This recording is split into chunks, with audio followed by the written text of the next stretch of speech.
erweitern, das heißt Richtung Tschechische Republik, und später wollten wir dann auch nach Polen blicken, was da aus der Zeit des Sozialismus, des Kommunismus übrig geblieben ist.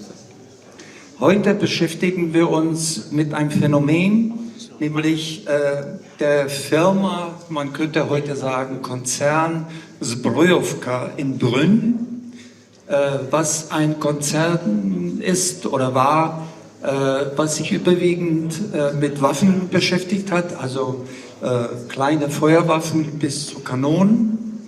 Aber dieses Konzern hat auch Autos, Motorräder, Haushaltswaren und alles Mögliche produziert an 70 Orten in der Welt. Also es war wirklich ein Konzern.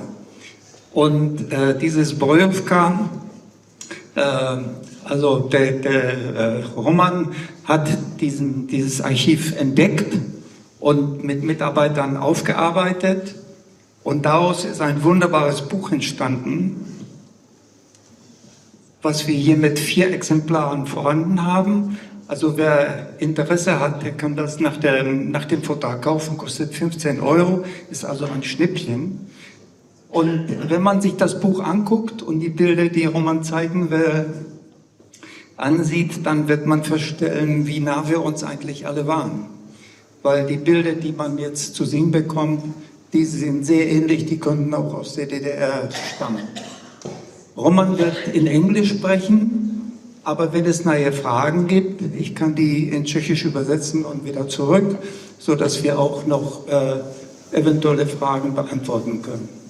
Und jetzt übergebe ich an Roman.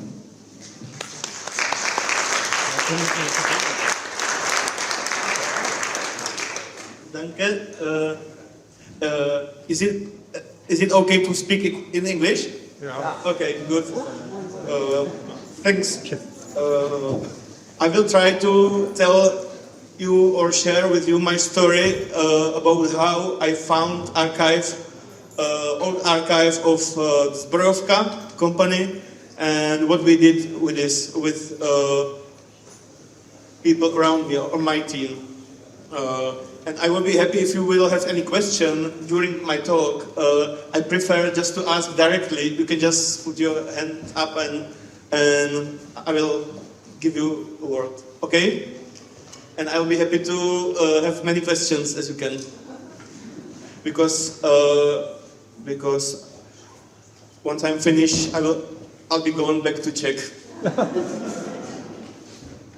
Okay, so I will tell you a little introduction about what I did, and is that I'm a photographer, and the story about Zbrojovka began about 15 or 17 years ago when I was a student of photography, and just in the middle of the Bryn, in my hometown, there was a big, huge space, Zbrojovka factory, and since 90s it was abandoned and it was empty, and it gives us lots of opportunities to go inside, to do shooting, or just this kind of exploring with the camera, as we do, all photographers. And so me and my classmate, we were doing this quite often, sometimes just by ourselves, without permission, sometimes with permission of the guy who was responsible for the area. And I have to say that if you can imagine how big it was or how big it is, let's imagine that in the best time of the Zbrojovka there was 15,000 employees at once. So it's quite huge, and it's just middle of the center of the town. So it's quite interesting to have this huge area in the middle of town just abandoned, and it gives lots of opportunities for artists and another small workers to hire smaller their small space and to do something or whatever. And so and during this exploring this Zbrojovka 17 years ago, we me and my classmate, once we were just visiting bins next to the factory, throwing away some old furniture or whatever. And we saw one guy putting glass plates into bin, like one after each other, another one. And because we are not only photographers, but we are romantic photographers, and the glass plate or the film means a lot to us. We just say what you are doing, and he just answers throwing things away. And we asked him if he can have it, and he said, okay, you can have it. And so it was, in that time I had a very little car, so we filled the car, and we filled the car 3 times. So it was quite a lot of things, and we didn't know what it is, and we didn't know like where to put it. But my classmate, he's got a big cellar, and the cellar was empty that time. And it was not wet, so we decided to put it there, and we didn't know anything else, and so after that we forgot it, and me forgot it, he not, because his cellar was full. His cellar was full of images, glass plates, negatives, and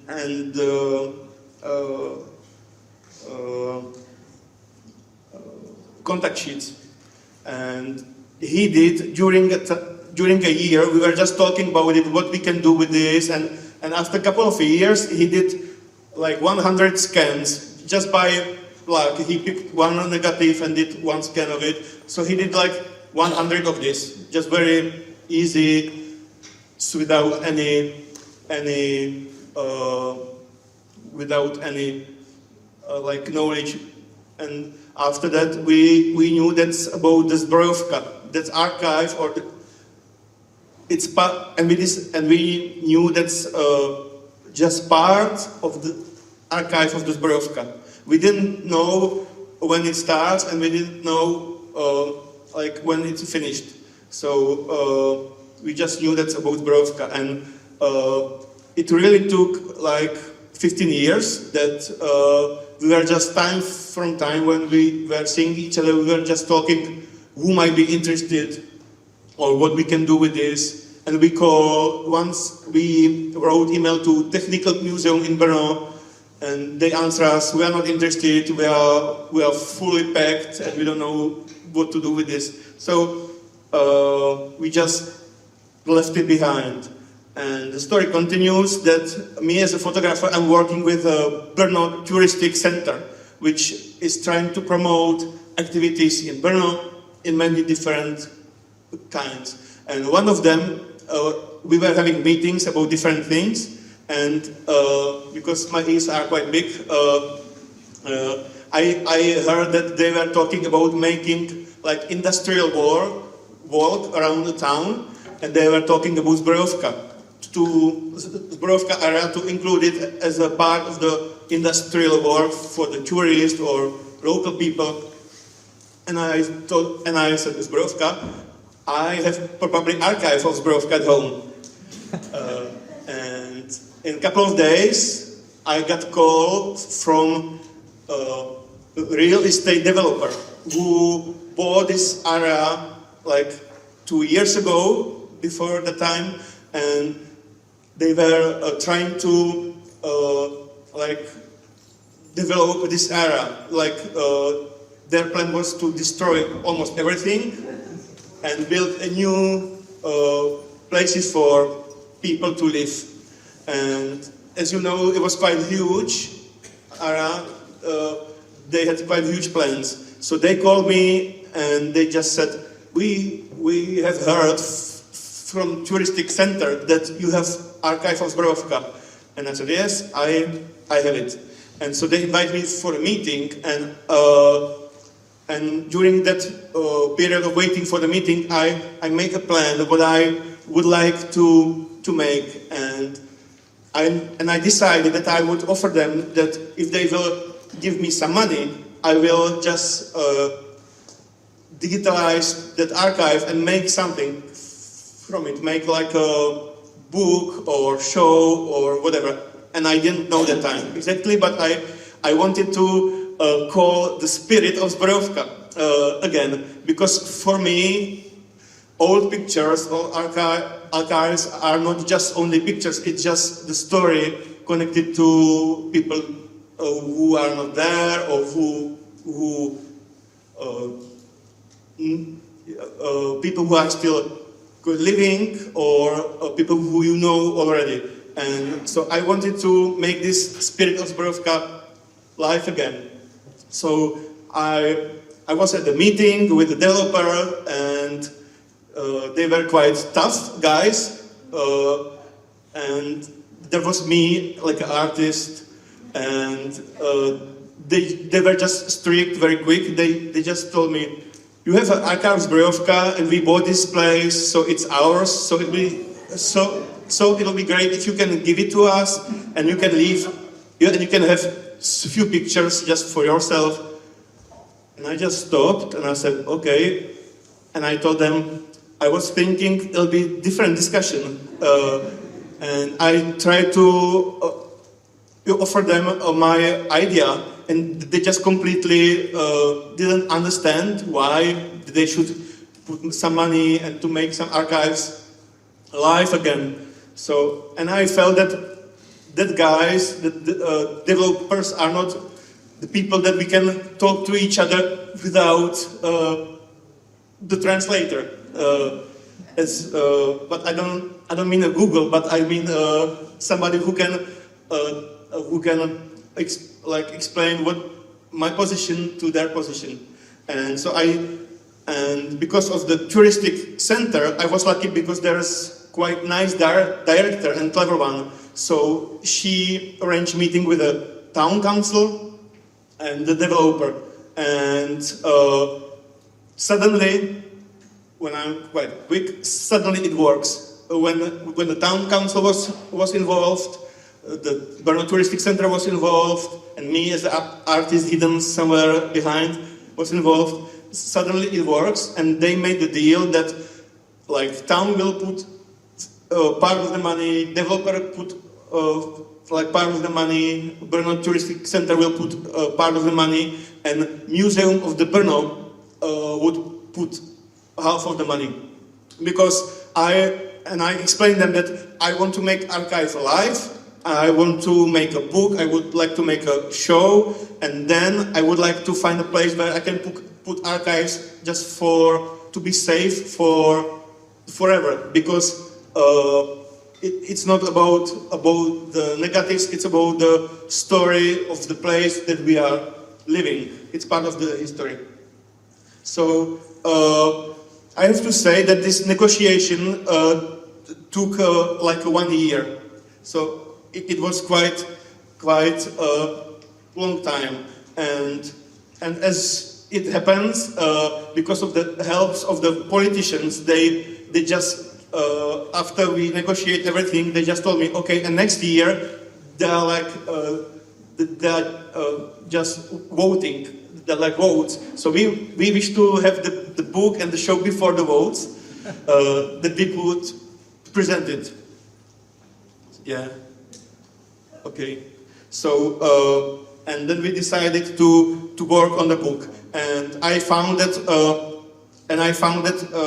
I cannot do it just by myself, and I need a team to work on this, and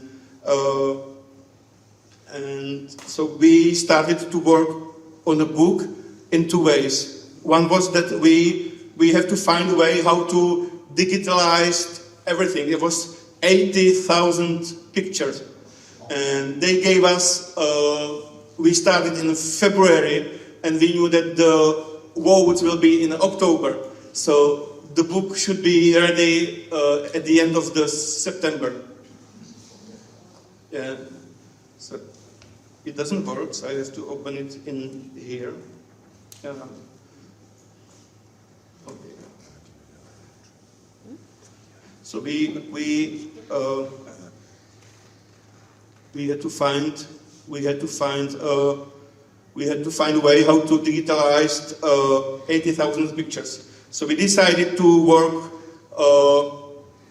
like this, that we will do very quick contact sheets, but we will make it in digital and in paper in the same way and in the same time. So we use a camera and we put negatives in a dark room, and we photograph it and we transform it into this digital like contact sheets.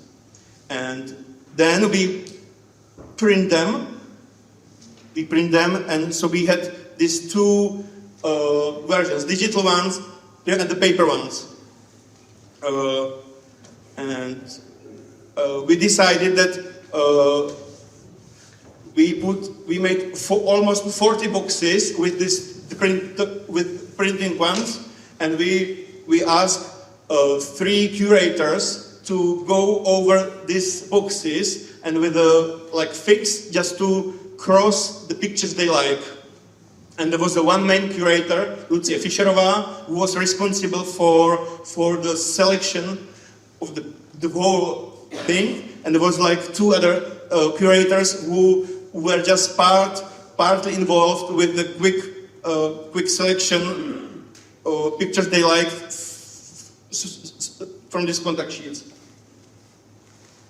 And so we digitalized everything in this way, and we had this huge amount of the pictures and huge amount of the boxes with printing contact sheets, and we didn't know what to do next because it was huge, and it was so we decided. So the main curator, Lucia Fischerová, decided that we will cut this picture from the digital contact sheets, and we will make big folders with each images, and then we make around 20 categories. And then we were moving all the JPEGs that we cut from the digital contact sheets into these folders. And I will share with you that folders. One folder was called Architecture. So we include all pictures with architecture. And it was factories, there was small wooden cottages, there was even these big halls. There was also the place where the workers lived. There was everything.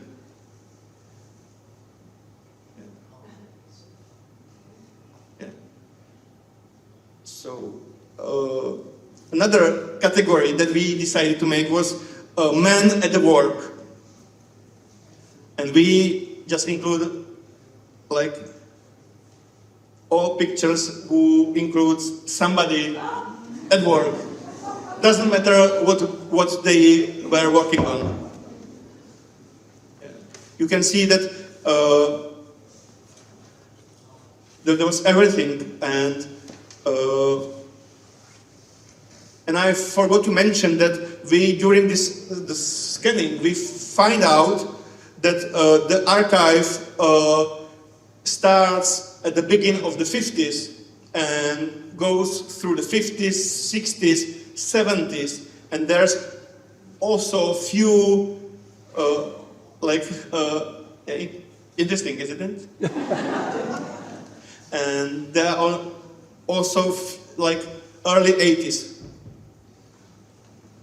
So this is men at the work, and then we decided another chapter was tractors, because that factory made a tractor as well. So there was a lot of, and I have to say that the archive includes few negatives in color as well.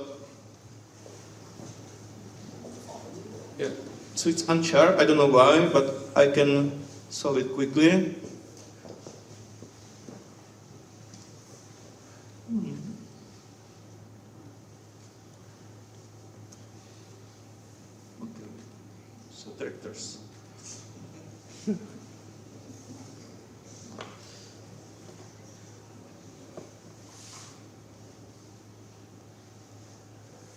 I will show you only a few pictures each category, so you can just have this feeling, and you can see that.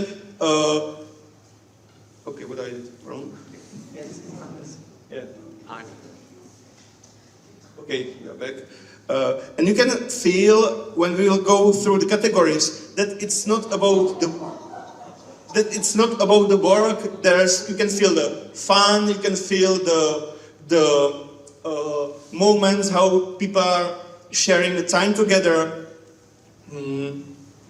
So it has many different types of photographs. Yeah. So another chapter will be the group portraits. Group portraits, and we include all group portraits we found it.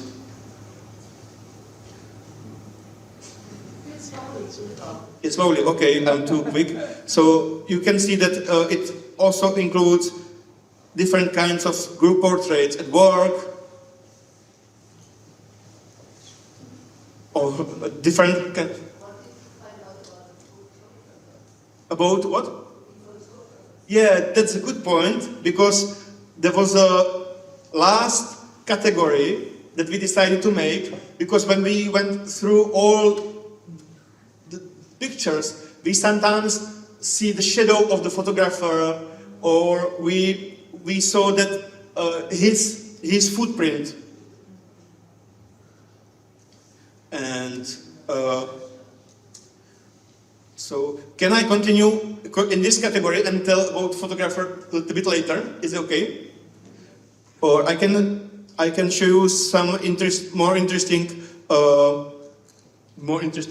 pictures. The archive included also not about the pictures connected to Zbrojovka, but also about town where the Zbrojovka was. So I was feeling that it's also quite important for the town as well.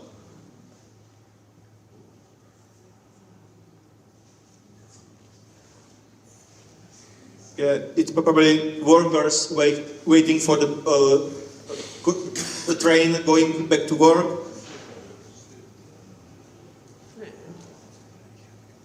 It's Brno-Messe. And we also found that pictures like celebrations of the anniversary, because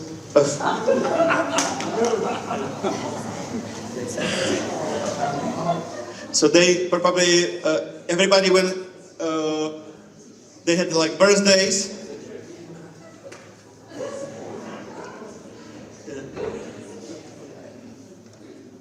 And for example, I like this kind of pictures because it looks like they had fun. And also they included there was probably a celebration of 20,000 tractors made. Why not? So yeah, so that was the celebrations. And for example, we found also we made category of the visitors. They had many different kinds of visitors.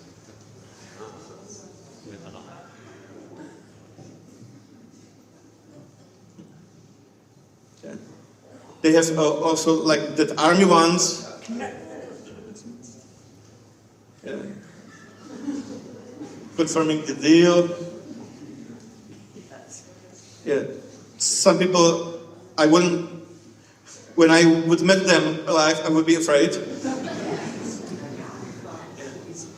Many different kinds of.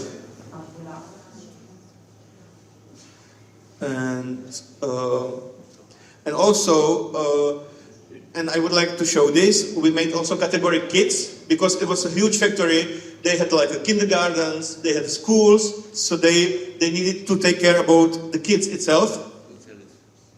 So we made a category of the kids. And they have also education school. They made summer camps for the kids.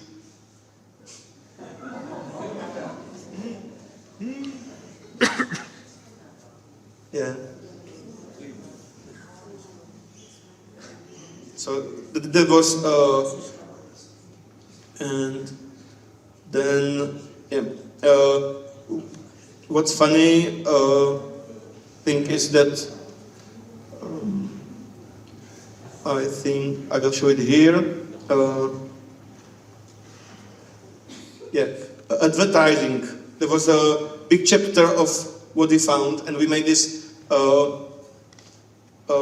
selection of advertising because they had like their own advertising agency, and they were preparing for the Messe.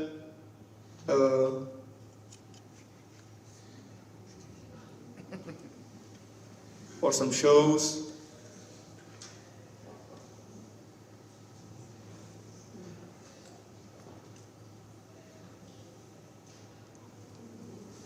Yeah, and I would like to show you also we found the accidents. Yeah, like a cutted head, hands. Falling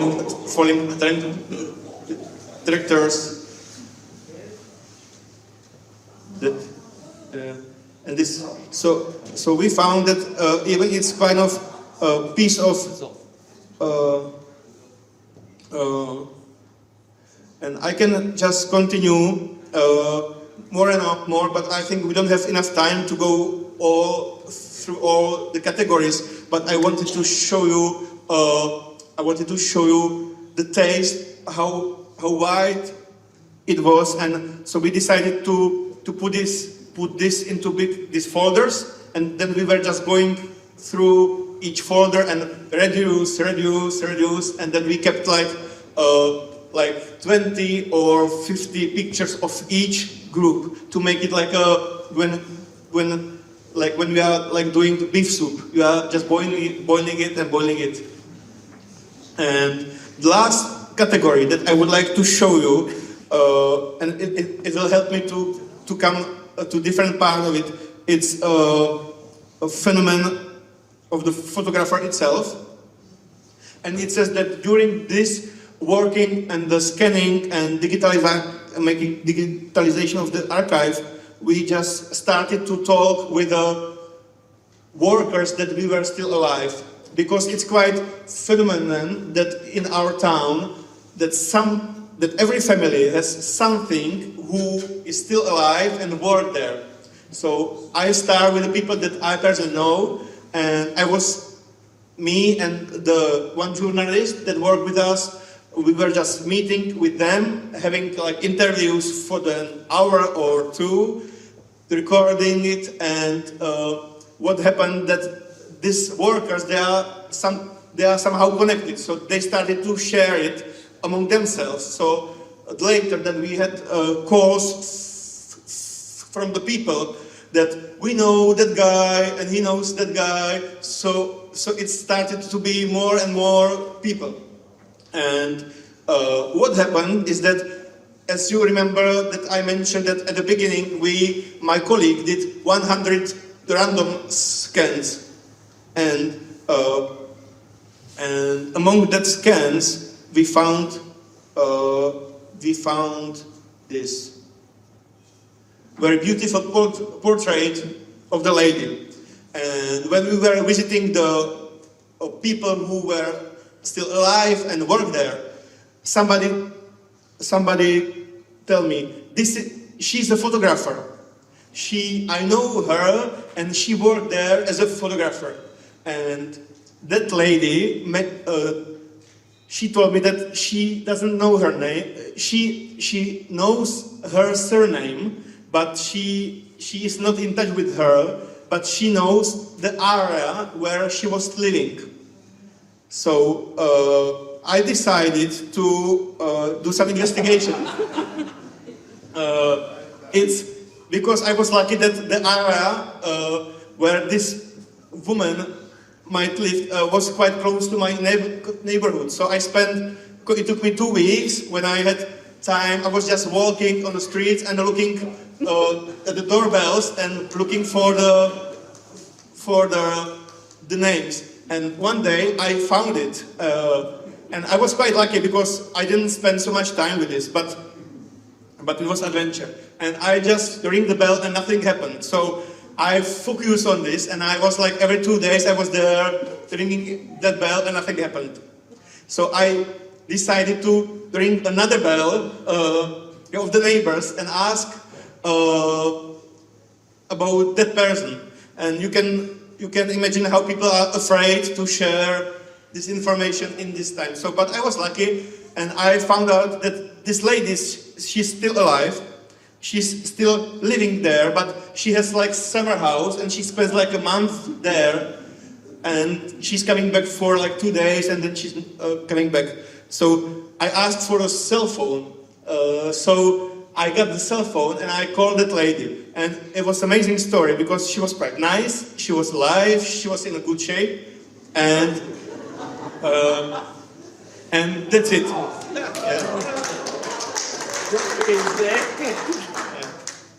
Yeah. So she was very important. So she was very important to us because she could describe us how they work as a photographers, and she just described us that they just went to work. Their cameras were on the hook at the work, and they came there and they didn't know what they will photograph this way. So when they came to the work, they had to make like some advertising or some portraits or whatever it was needed that day. And when they had like the ends of the film, we photographers normally spend it for the people we like or just for fun. So it includes also this special moment and the taste of the photographer itself. But she was very young, and she spent there only like 2 years. But she gave us quite interesting perspective for the work of the photographer itself. And I'm coming back to the phenomenon of the photographer, and what we found from the archive, that we found these photographers. And that guy, we saw him in the archive quite a lot, and we didn't know who is he. So that lady told me that he was her boss, and he was the main photographer in that time. So probably he made most of these pictures. And she gave me the address as well. So I started to investigate where he lives. And I found it. It was also not too far away from the place where I'm staying. But he died like 5 years ago. We started at work. So we were not lucky. But yeah, it's life. But you can imagine, I will zoom in because you like it.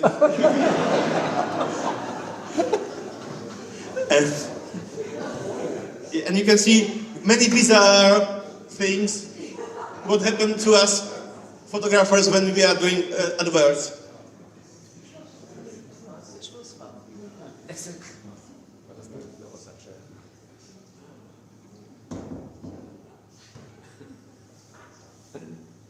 So he's the one. So you can imagine that it was quite funny guy. Yeah. So that's the footprint of the photographer that we included into a book, and it was just because of this lady, and the rest you know. And I will just show you that was the area. And the developer who wanted to own the archive, he just demolished like 95% of that old buildings, and he just left that one with the chimney. So, yeah, and we got these folders, and I will show you some last folder.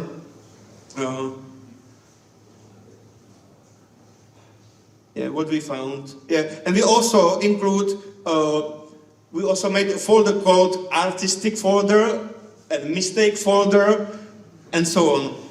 Because sometimes when you are a photographer, the best pictures are like double exposures. It goes on a tractor.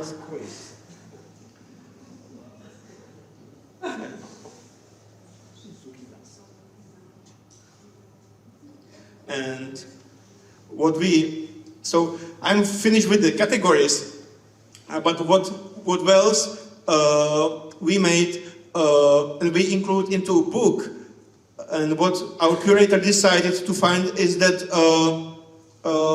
we just call it like bonus, and we just for example she just select all pictures with the kissing.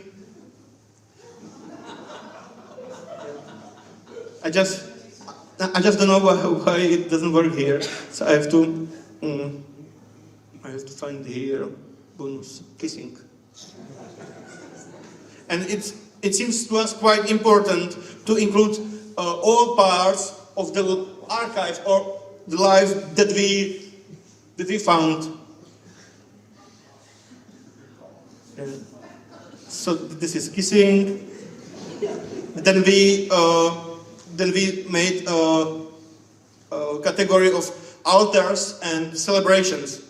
So it seems that when somebody has an anniversary, they build for him like little altars with what he liked.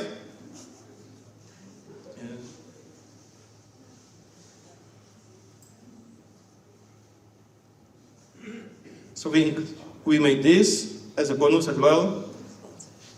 And all these small footprints, it was quite helpful because, for example, here you see 1970. So we can, as we went through the archive, we could say this archive starts here and ends here.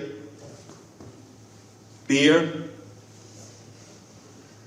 And another bonus was a little bit technical one. I can ask you if you know what is this. No. Ja, Yeah. Das ist nur die Spanne für die Waffen. And also we made a funny folder with the ears. We found all pictures, and we select all pictures where people are making fun of each other with doing this.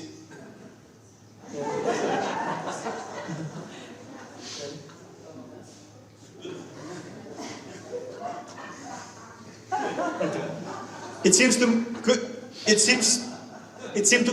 us quite important because we felt that the factory itself is not about the factory; it's about human beings, life, the celebrations, and these kind of things.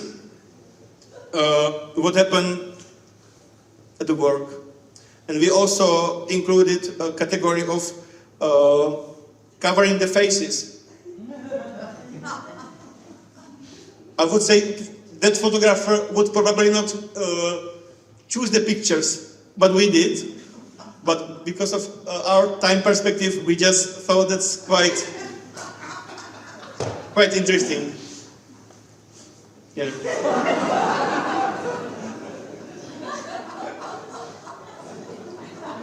And even if you put it all together, it makes more sense than normal. So yeah,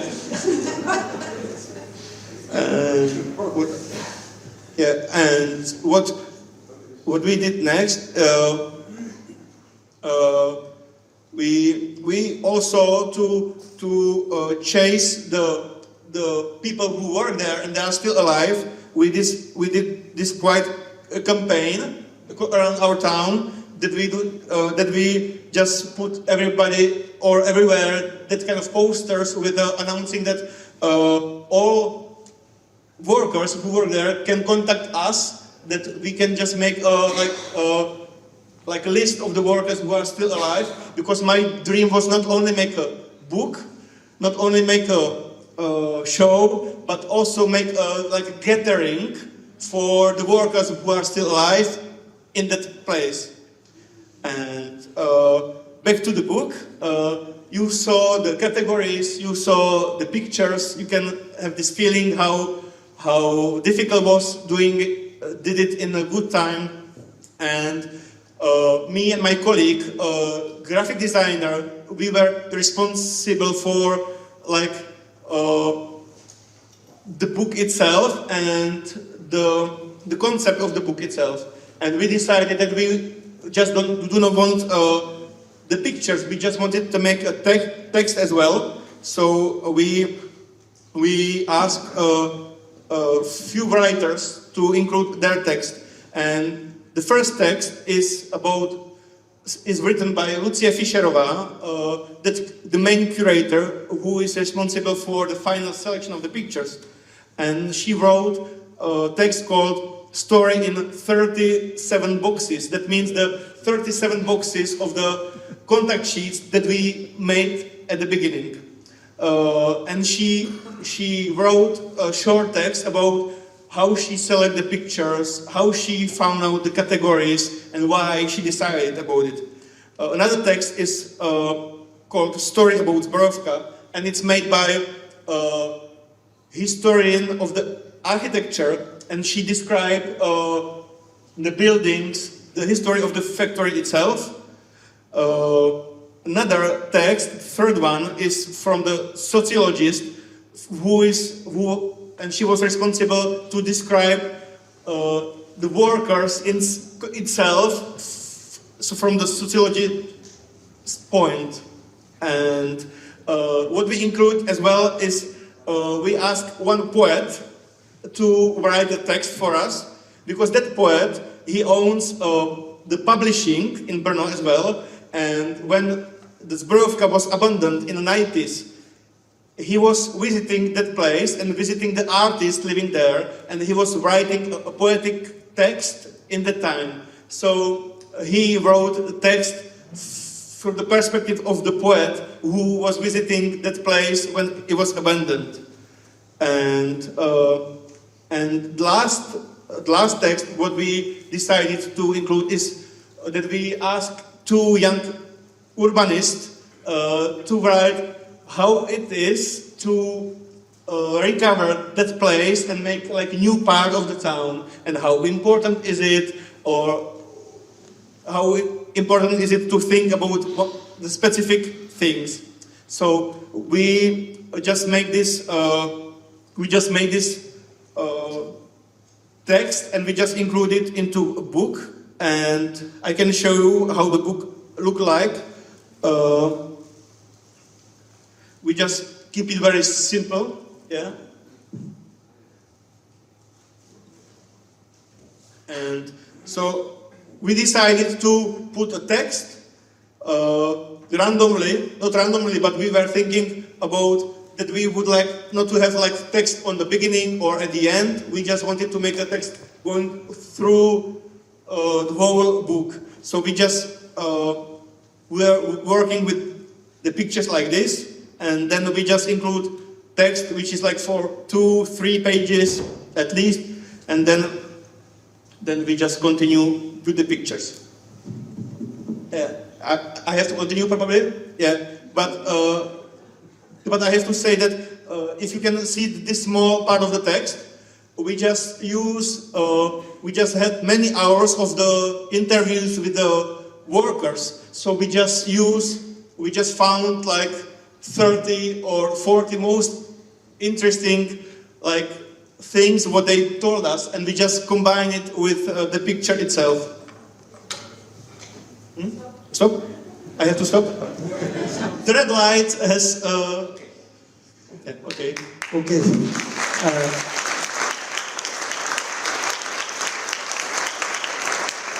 Wir haben noch ganz wenig Zeit für Fragen. Hat jemand noch Fragen da hinten? Yeah. And if you can ask in English or if you can ask in German, Dennis will help me with this.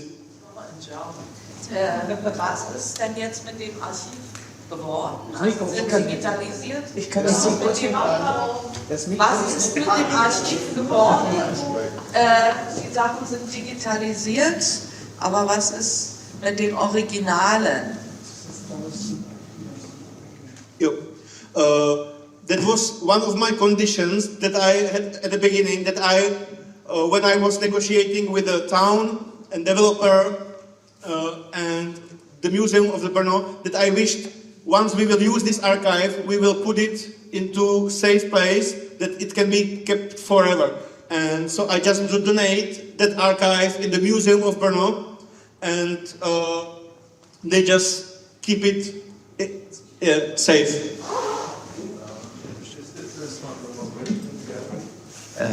You were in touch with the Moravian Gallery and especially the photographic department or the senior curator there, Antonin Dufek maybe? Yeah. Who passed away? Yeah, yes, yeah. I was thinking where to put it because originally all archives of the factories should be put in a Moravian. This institution is called Moravian Provincial Archive, and this museum or this institution took care about all archives of the factories. But that was one condition of the politicians, that they told me this archive will go directly to the Museum of Brno against the rules, and I had to just accept it. That was just one of the conditions they just gave me. But also I was in touch with the Moravian Gallery, which is an institution, and I was offering them to have a show. But in nowadays they are not doing too many shows. They just because they turned mostly into a museum of like design, and it's quite sad to me because Antonin Dufek, the emerita curator, he did amazing huge collection of the photography, but the director who is like responsible for the institution for like last 10 years, he just slowly turned it into a museum of contemporary design and the fashion. So they were not too much interested to have the show of this, which is shame. Thank you for the presentation. This is one of the happy incidents when an archive is being found and deciphered by an artist. The method you applied, I think, is simply bears the name iconography. This is what you're doing, and I very much appreciate it. Although my follow-up questions are archival, concerning the archive. My first would be, when you discovered that photographs were being thrown away, did you also try to find the register? I mean, if you had found the register, everything would have been a bit easier. My second question would be, you mentioned glass plates being thrown away, but we saw lots and lots of square photographs which would not be usually glass plates, but on film, hello? You can ask directly. I can. On film. And my last question would be, you did not give the person whom you found, the photographer, a name. Please mention her name. Yeah, the photographer's name is Jitka Kočíková. She's the beautiful lady in these two pictures, and I'm not sure if I understand what you mean by the register. I found some registers together with the archives, but they did not match. So it gave us like feeling that it was just somebody took it from somewhere and it didn't match to the negatives. Okay. And So- glass plates. And the glass plates, there were only few glass plates left. I would say like 100. And we decided there were mostly architecture, and we decided not to use them in a book, but we digitalized them. Yeah. And Eine Frage? yeah. Ist die Frage noch? Besser Deutsch, dann ist es weniger missverständlich. Welche Ausbildung haben die Kuratoren? Die Bildauswahl. Welche Ausbildung haben die Kuratoren gehabt, die Bildauswahl getroffen haben? War das eine Historikerin oder kam die von der Kunstgeschichte?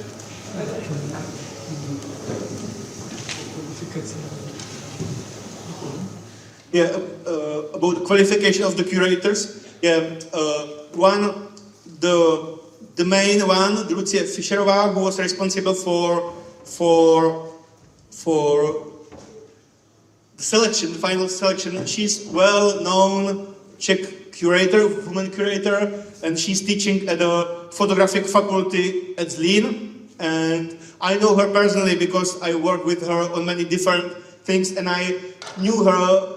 And I knew her sensitivity, that she's very sensitive, and she can really dive into the archive, and she can see these tiny things like this kissing and this small funny things.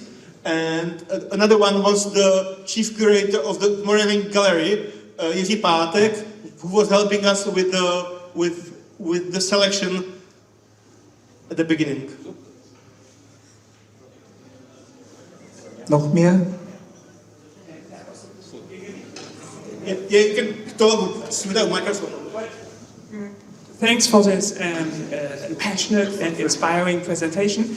Isn't you shown, the whole cycle, from finding the negatives in the dustbin to the publication finally. How would you estimate the costs?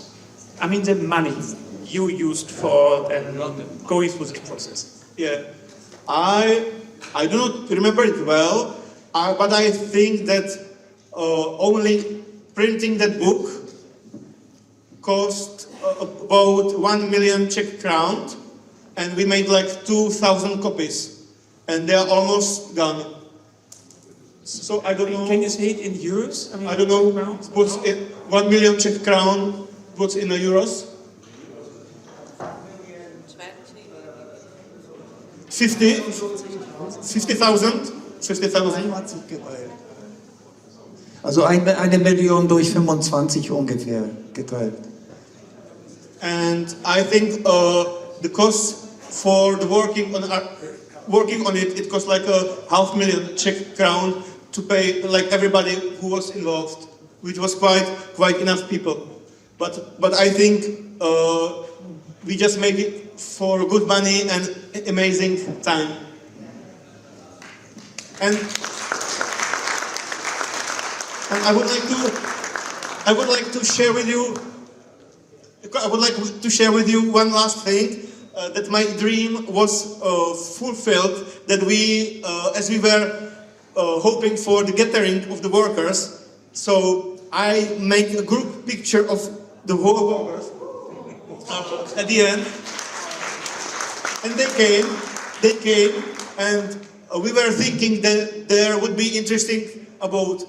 They were, of course, interested in a book, but we prepared some talks for them, like curator talks and my talk, and what we found out at the space, what they were interested mostly, they was seeing their colleagues, and so they probably did not see their colleagues for 30 years, maybe more, maybe less, and they were just talking, hey, hello, how are you? And we just step back and we just accept the situation as it is, and it confirmed to me that the power of working with the archive, it's not also about book or the show. It's about bringing relationships and the spirit of the archive alive. So yeah, that was the last thing that I wanted to mention.